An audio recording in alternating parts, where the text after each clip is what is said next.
Meses, saan ka naman galing at ikay nakasibangot? Abay, Meses, hindi mo ba nabalitaan ng ayuda ni Mayor? Ako'y kumuha ng barangay indigency.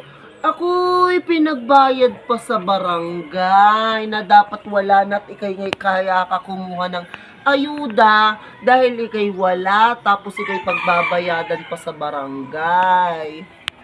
Ayan ay libre. Abay, Mrs. Diga ngay ito'y indigency.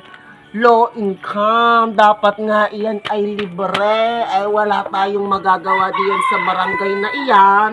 At ayan ay masisiba, Mrs. Abay, patingin niya ako ng papel na iyan. Abay, Mrs. Diga ngayon indigency. Low income nga iyan. Digay dapat walang bayad iyan. Bakit gayon diyan? Sa susunod nga, ako'y hahanap na matinong-tinong barangay at doon ako magpaparegister para lahat ng kagustuhan ko'y makuha ko. Sige na, Meses, at ako'y nagtatanim pa. Meses, at ikay magwala na kung gusto mo. Ano ba yung mga barangay na iyan? Walang kakwenta-kwenta.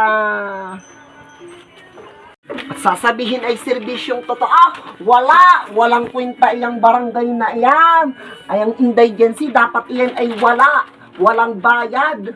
Gagay-ang pa, sasabihin pa, saan kayo nakatira? Malamang sa barangay na iyan na walang kwenta.